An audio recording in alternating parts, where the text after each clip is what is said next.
Bonjour, ici la troisième partie de la pêche au doré, technique de pêche. Aussi, je voudrais vous montrer des techniques, exemple drop shot, pour pêcher le doré, l'échigan, plusieurs espèces. Je vais vous montrer une technique que moi j'utilise, ça fait longtemps que ça existe, cette technique de pêche-là. Je vais vous montrer les types de plombs que j'utilise. Les fameux plombs de longue queue cité, drop shot, qui est le plomb, un genre de petit marcheur de fond. Puis aussi, j'utilise des têtes de jig. Cette année, j'ai essayé les têtes de jig de la compagnie Éthique parce qu'ils font un très beau travail de peinture, de coloris aussi. C'est la compagnie Éthique. Je vais vous montrer un peu un emballage qui est plus évident. Ça, c'est ici. La compagnie Éthique qui fabrique des têtes de jig. Vous avez un anneau d'attache pour mettre un hameçon à remorque en arrière de votre leurre s'il est très long. Puis je vais vous montrer faire un montage. Ça vous donne comme une double chance, autrement dit. Je vais vous montrer comment je fonctionne. Autrement dit, quand vous débutez pour attacher votre jig sur le monofilament de votre canne ou de votre fil tressé, mais c'est mieux un monofilament que la méthode que je vais vous montrer, là. Vous prenez un hameçon qui s'appelle le stand-out. Je vais vous montrer l'enveloppe, je l'ai près de moi.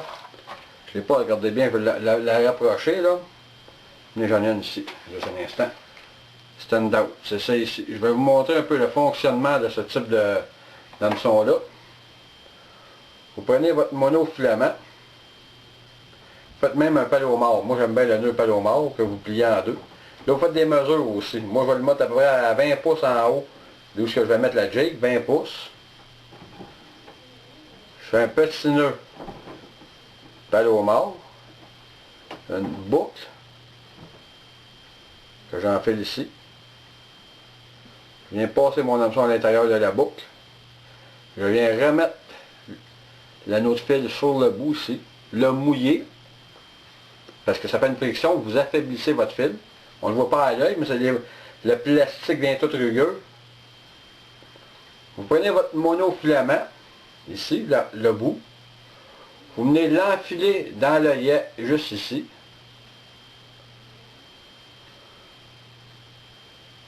Je vais vous montrer un peu la technique. Regardez bien. Ça permet à votre hameçon de garder le leurre droit, visible sur le poisson, comme ça ici. Et vous venez relier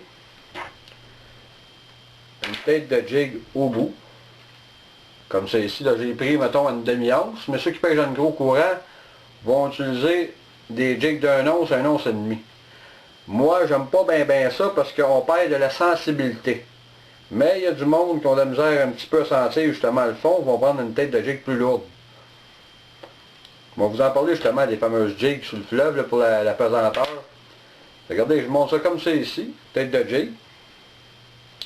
Regardez bien, avec le stand-out qui est en haut. Je vais vous montrer exemple, je vais prendre un leurre, prendre un petit leurre Berkeley. Je vais essayer d'en préparer un, mettre ici. C'est ici, exemple. J'aime bien ces petits leurres-là, on va le garder pour mettre en haut. Une petite perche chaude que Berkeley dise, mais moi comme je l'ai dit, ça ressemble plus à un petit dard-perche. Je prends ça ici. Je vais prendre un leurre, exemple, quand je vais mettre une queue ondulante, un attracteur. Regardez ça ici, ça n'existe pas dans l'eau. Une queue ondulante, ça n'existe pas du tout. C'est autrement dit, un intrus dans l'eau. Ça a beaucoup de mouvement, ça l'achale le poisson, puis le poisson, ben, il succombe à voir mordre sur un leurre, mais comme je vous dis, c'est un prédateur. Il ne tolère aucune espèce en entour de lui d'intrus. C'est que souvent, ça les fatigue, c'est pour ça qu'on a du succès. Je le montre comme ça. Autrement dit, ça, c'est mon plomb drop shot. C'est que le drop shot, c'est très bon.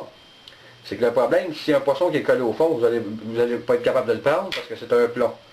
Là, après, votre hameçon stand-out, ici en haut, si le poisson est un petit peu plus à la surface, un pied, deux pieds du fond, prenez votre stand-out, vous venez embarquer ça sur le bout du poisson, et venez le relier ici. Et si ça mord, vous avez une double chance en dandinant, autrement dit. C'est que votre jig, votre dandinette, je vais juste couper le bout obstruant. c'est que votre dandinette va faire de haut en bas, dans le fond, c'est le doré collé au fond. Et s'il y a plusieurs poissons, exemple, qui se promènent ensemble à une école de doré, bien, vous pouvez avoir une double chance, justement, parce qu'ils vont peut-être... Vous allez avoir chacun poisson sur les leurs. Moi, je le montre comme ça ici. Quand je dis dandiner, vous pouvez dandiner rapide, lent. Moi, je suis un gars plus avec une présentation plus subtile, plus lente. Quand j'ai été pêché avec Bruno, alias Slug, lui pêchait plus agressif. Il a eu plus de succès la journée avec sa méthode agressive que moi avec ma méthode plus de finesse. Mais aussi, il était dans un type de fosse où ce que le doré était tout concentré, puis moi, je ne peux pas me positionner et aller lancer assez loin pour les capturer. Je n'ai pris 5 cette journée-là. Je l'ai pris pareil, j'ai eu du plaisir. C'est juste pour vous dire que des pêcheurs peuvent se compléter avec leur technique. Moi, ça, c'est ma méthode pour pêcher le doré et la chigan petite bouche. Aussi, je voulais parler de certaines jigs qui sont très bonnes aussi. Les fameuses jigs, ça c'est l'original Pocket Phenom. Si vous regardez, on ne le voit peut-être pas à la caméra, il y a des pores, je vais l'approcher, il y a des pores, des petits trous. C'est pour ça qu'on l'appelait le Pocket. C'est que vous mettiez une huile dedans, quand vous donniez des petits coups, ça faisait comme des genres d'échappement de bulles d'huile. Ça que ça attirait le poisson. J'ai monté justement un trépied à remorque en arrière. Mais le trépied à remorque, là, je vais vous le montrer, je vais le refaire, je l'avais fait sur le net, je vais vous remontrer comment je l'ai fait. Je vais le faire très très simple. Et ici, là, il n'y a pas de trépied à remorque. Je vais prendre mon monofilament que je me sers justement à la pêche. Je vais vous montrer ça, je vais faire encore le nœud palomar. En prendre assez long. C'est très très petit les anneaux, ça prendrait un petit eye buster pour percer les yeux. Je vais essayer d'en trouver un œillet qui est plus petit possible. De même, je vais essayer de l'insérer. Je vais prendre un autre tête de jig, ça va être plus facile. L'anneau est nettoyé. J'ai pas d'épaisseur d'œil. On va prendre une dandinette un peu plus grosse, l'ouverture un peu plus grosse. Vous venez enfiler ça à l'intérieur.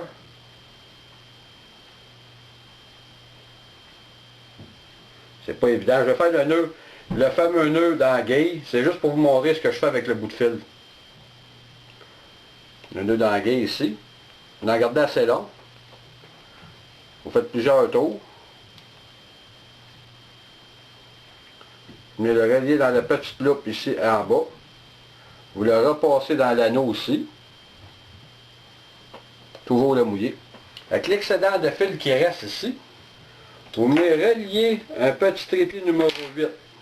Pas trop gros, parce que ça va être très accrochant dans les herbes. Vous prenez le petit trépied qui est ici. Vous torsadez encore le monofilament. Je vais le passer dans l'anneau aussi.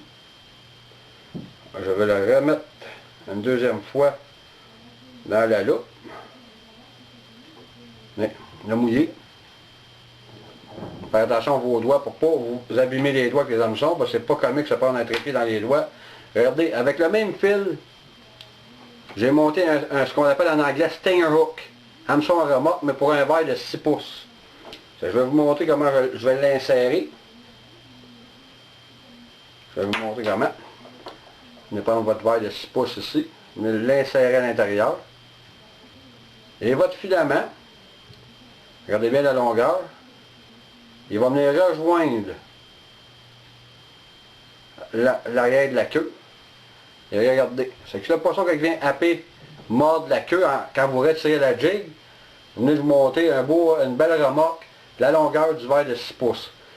Aujourd'hui, on ne peut plus que procurer ce verre de plastique-là. On a l'autre qui s'appelle le Phenom, qui est presque aussi bon, mais la coloration n'est pas pareille. Le Pocket Phenom, il a fait des très belles pêches. J'ai commencé à pêcher en 1980. Ça, c'est très très bon.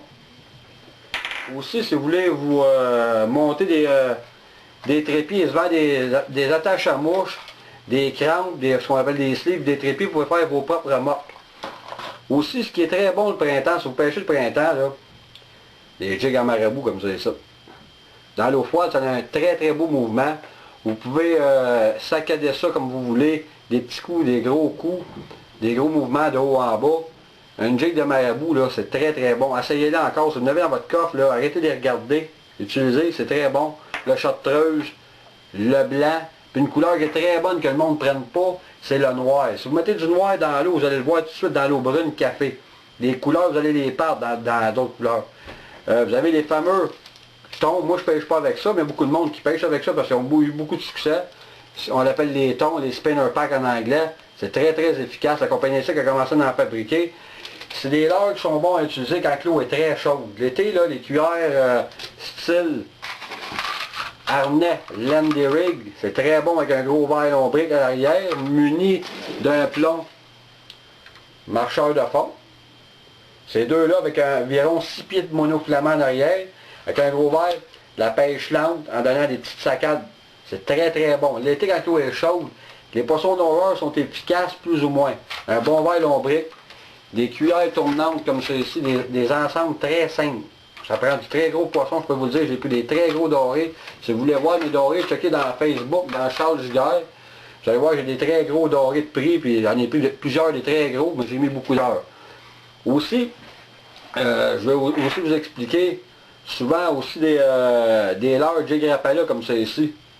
C'est très bon, la pêche, que le poisson n'est pas actif. Le monde se sert de ça. L'hiver, moi je m'en sers l'été. C'est très très très bon. Il y a quelques suggestions aussi de leurres. Vous avez des leurres comme ça ici, pour pêcher avec des appâts vivants. C'est très très bon, ce qu'on appelle les têtes fireball. Vous mettez un petit poisson dedans, mais faites attention à ce que vous pêchez avec des appâts vivants, même morts. Checkez vos livres de règlement parce que vous pouvez faire jouer des taux. Dans la zone 8, dans le fleuve, pas de problème avec vos appâts. Mais comme je vous dis, allez pas n'importe où pêcher avec des appâts vivants, puis très important à la pêche de checker les règlements sur l'internet, les ouvertures de la pêche justement en 2011, là, allez fouiller avant d'aller à la pêche des fois parce qu'il y a des changements, puis ça peut vous mettre des petits problèmes sur le dos. C'était ma technique de pêche au doré. Merci beaucoup.